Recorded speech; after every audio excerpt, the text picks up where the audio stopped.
Good morning, everyone. Happy Tuesday. I hope that you are having a great start to your week and that you enjoyed the long weekend.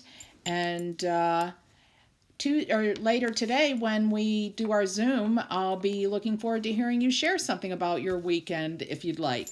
But what this video is all about is the assignment that you're going to have due on Thursday.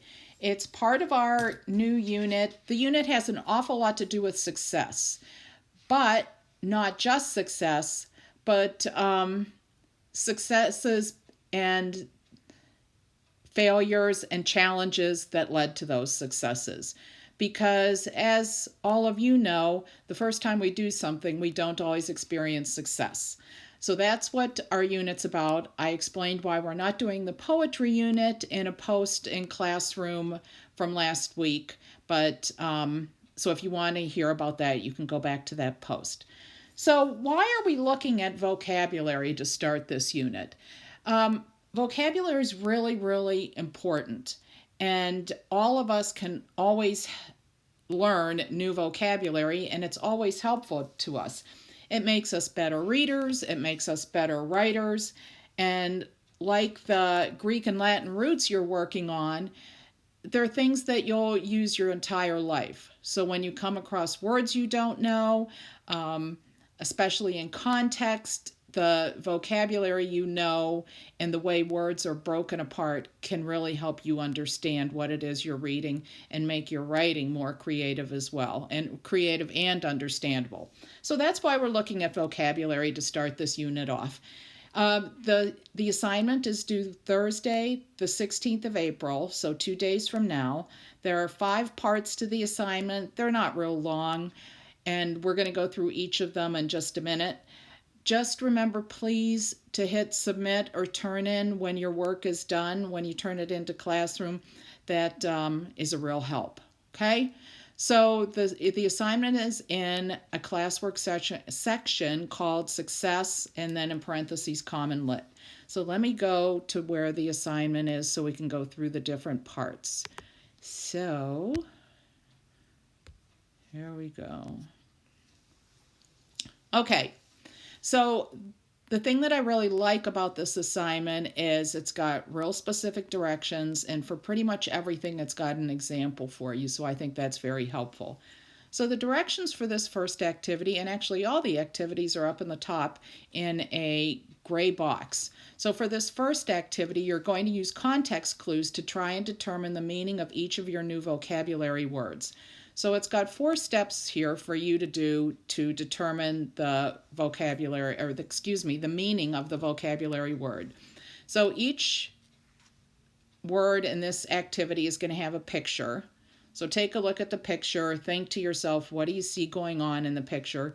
Below the picture is a caption, and ask yourself, what word could I put in place of the underlined vocabulary word? So the underlined vocabulary word is absolute. So I'm thinking I could substitute all, I could substitute complete. So let's see how the words sound. Birds have all freedom to go wherever they like. Okay. Birds have complete freedom to go wherever they like. I think complete sounds a whole lot better than all freedom. So that's what I'm going to use down here for my prediction. There's an example sentence. You can try plugging in all or complete in the example sentence as well before you make your prediction. So you have lots of opportunities to try your word out. So that's what you're going to do for the next 8 sentences predictions in this activity. They all come with a picture, they all come with a caption and an example sentence, and then you write your prediction in the box. So that's activity 1. Activity 2 is you're filling in the blank using one of the 8 vocabulary words.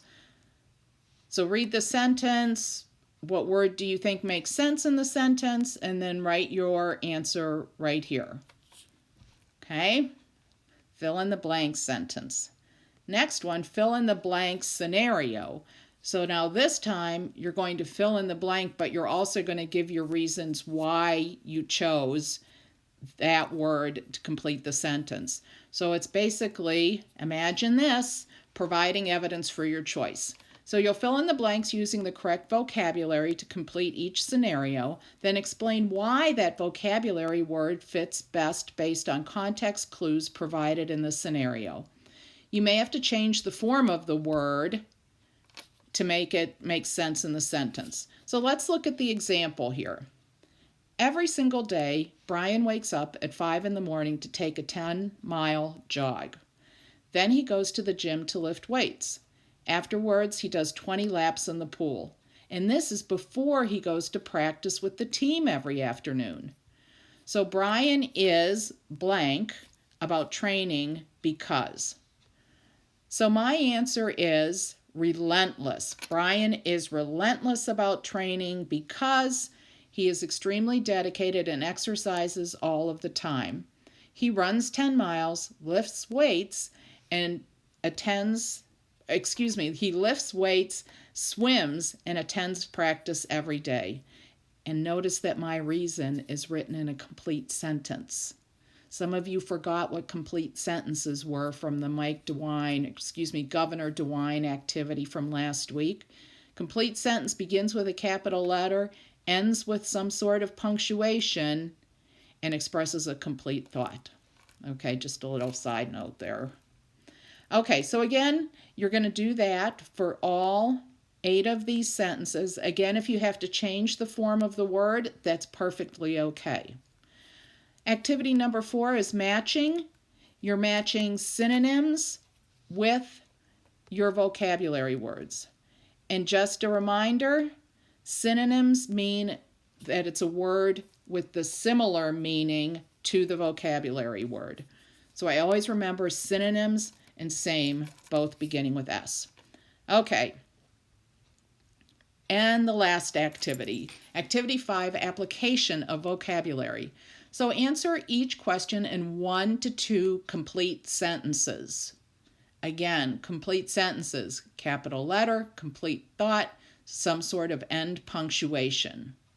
Make sure you use the underlined vocabulary word in your answer. So for example, number 1, what might help someone adjust to life in a new city? You might start your answer with, I might help someone adjust to life in a new city by, and then whatever your thought may be. So again, 1 to 2 complete sentences. Make sure you use the underlined word in your response, and that is it. So those 5 activities for Thursday.